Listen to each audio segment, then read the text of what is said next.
In the rainforests of northern Australia, a small brown bird does something that has quietly unsettled behavioral scientists for decades. The male bowerbird does not find a mate by being the strongest or the fastest creature in the forest. He finds a mate by building. Each morning, before the heat settles into the canopy, he returns to his bower, a carefully constructed avenue of sticks and woven grass, decorated with objects he has sourced, organized, and arranged with an architectural precision that stops researchers mid-sentence when they attempt to describe it. Blue bottle caps sorted by shade. Smooth gray pebbles placed at deliberate intervals. Yellow flowers rotated out before they wilt. He does not build this structure to live in. He builds it as a demonstration that he understands progressive systems, that he can execute long-term vision one deliberate action at a time, and that the reward at the end of the process is worth every stone placed, every morning returned to. In Austin, Texas, on a Tuesday evening in September, a 31-year-old graphic designer named Elena closes her laptop after 6 hours of focused creative work on a client project, patient, precise, iterative. She opens her phone, navigates to the investment platform she downloaded 8 months ago, and looks at the balance she has never added to. $437. She looks at it for 11 seconds. Then she closes the app, opens her design strategy game, and plays for 2 hours with the kind of focused, systematic engagement that her colleagues describe as her greatest professional strength. By 10 o'clock, she has advanced 3 resource tiers, upgraded 2 production systems, and laid the architectural groundwork for an in-game accumulation engine that will generate returns while she sleeps. Her investment account has not moved. Her game account is compounding. And the question sitting in the space between those two facts is not one most personal finance channels have ever thought to ask. Before we go further, let us know in the comments where you are watching from. We would love to hear from you. And if you are new here, hit that subscribe button so you never miss any of our upcoming behavioral investigations. Elena is not avoiding her financial life. She is demonstrating.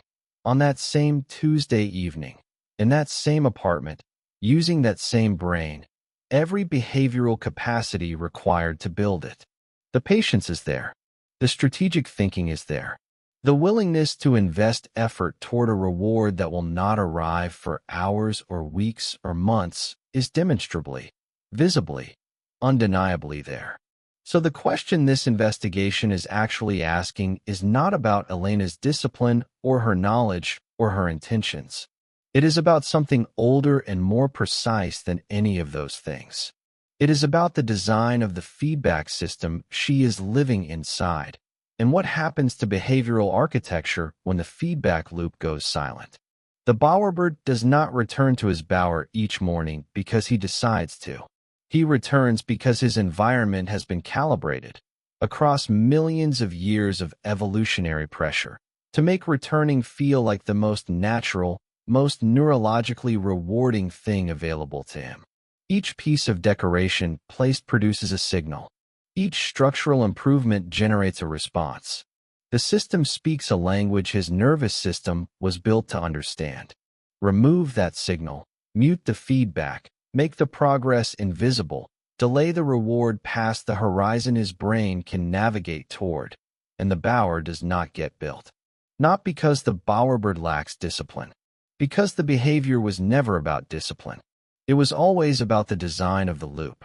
Austin, Texas is a city that expanded faster than its infrastructure could absorb and its residents could afford. In the decade before Elena arrived, the city's median rent increased by 60%. Its technology sector drew young professionals from across the country with salaries that looked substantial until they collided with a housing market that had absorbed that appearance of substance before the first paycheck cleared. The economic habitat of Central Austin is defined by a specific kind of financial pressure, not the pressure of genuine scarcity, But the pressure of a margin so narrow between income and the cost of living the life the city's social ecosystem requires that long-term financial thinking feels structurally unavailable, the way a long-distance run feels unavailable when you are already running to catch a bus. The habitat does not prevent wealth building. It makes wealth building feel like a choice that belongs to a different version of life than the one currently in progress. Elena grew up in a mid-sized city in the American Southwest in a household that managed money with genuine competence and zero architectural thinking. Her parents paid their bills on time, maintained their home, and discussed money primarily when it was a present-tense problem requiring a present-tense solution. Not because they were financially irresponsible, because the financial habitat they occupied rewarded present-tense management and produced no signal for anything beyond it. The household money code Elena absorbed, not as a lesson, but as an environmental fact, the way you absorb the temperature of the house you grew up in, was precise and simple.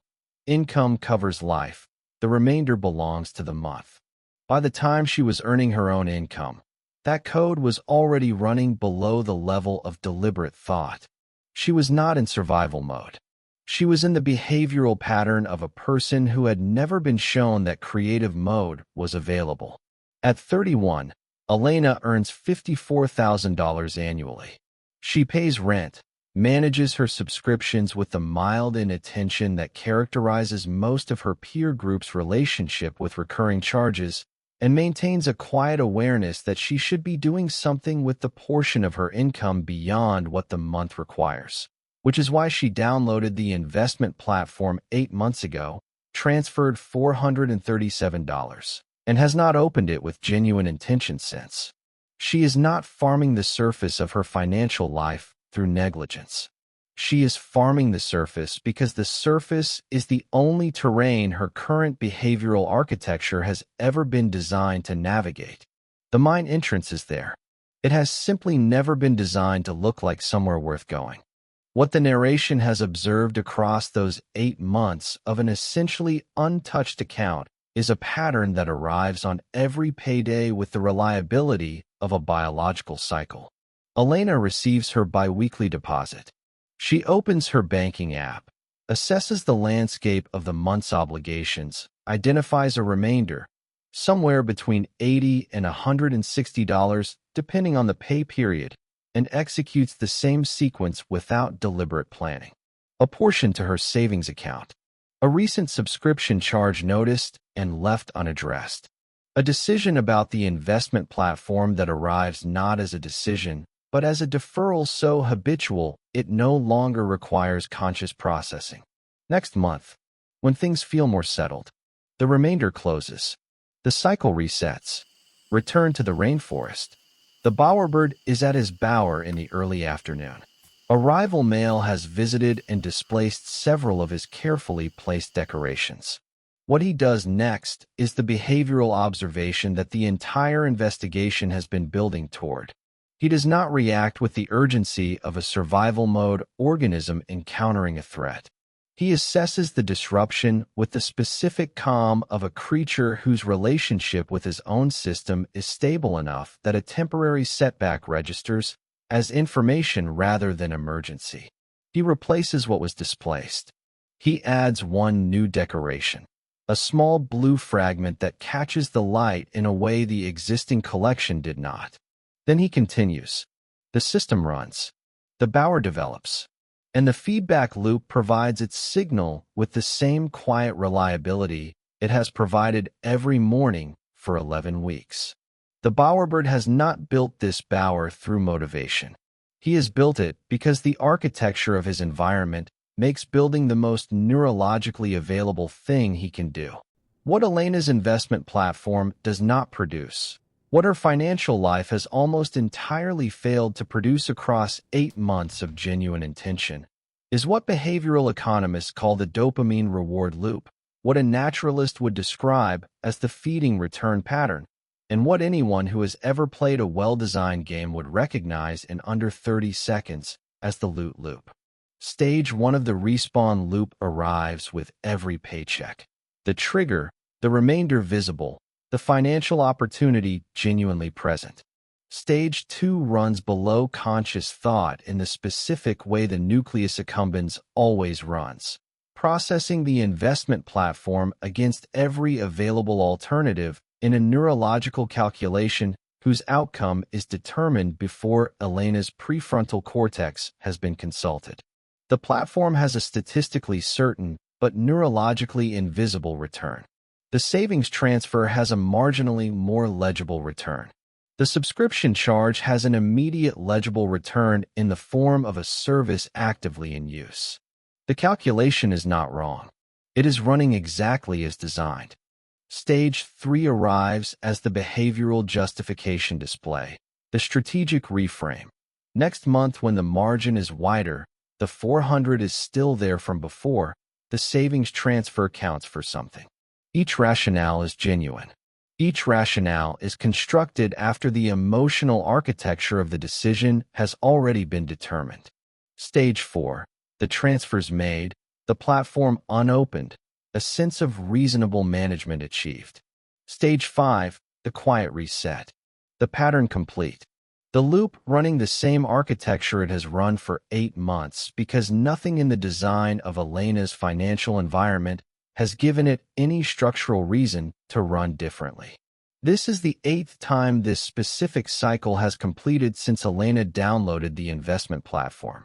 Not because she keeps forgetting, not because she keeps failing, because the pattern has no internal reason to produce a different result. The feedback architecture has not changed. The loop runs the same because the system was designed the same. The question is not what Elena should do next. It is what was installed in her nervous system, neurologically, evolutionarily, and environmentally, that makes this the most predictable outcome available to her brain inside its current design. The neurological architecture running Elena's financial behavioral pattern was not installed at 31. It was installed across the first 2 decades of her life, in a household whose financial feedback system was calibrated for present-tense management. In a culture whose reward signals are almost exclusively present tense, and in an evolutionary design whose last significant update predates complex financial instruments by approximately 200,000 years.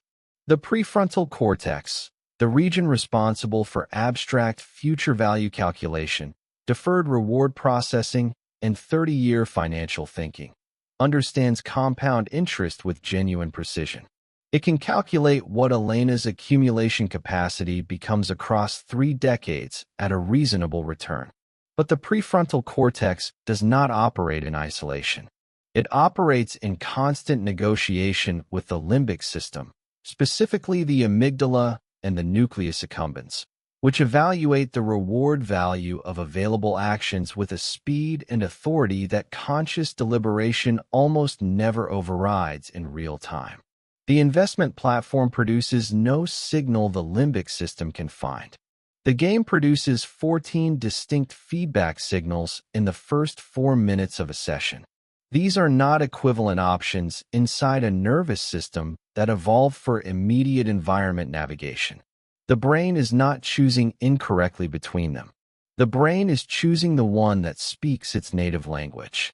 The evolutionary mismatch at the center of this pattern is both precise and ancient. Consider the honeybee, an organism whose individual behavioral architecture has been calibrated across millions of years of evolutionary pressure to sustain complex collective accumulation behavior across long time horizons. Each individual bee performs a specific allocated action: foraging, processing, storing, contributing to a collective wealth architecture whose full scope no individual bee ever perceives. The system accumulates because each individual feedback loop is immediate and specific, even though the compound outcome is vast and long horizon. The bee does not need to see the full honey reserve to keep foraging. It needs to feel the immediate return of its individual action. Elena's financial accumulation system has been designed with the compound outcome fully visible. The 30-year projection is displayed clearly on the platform. and the individual action feedback almost entirely absent. Evolution did not produce organisms that sustain behavior toward invisible immediate returns for visible distant rewards.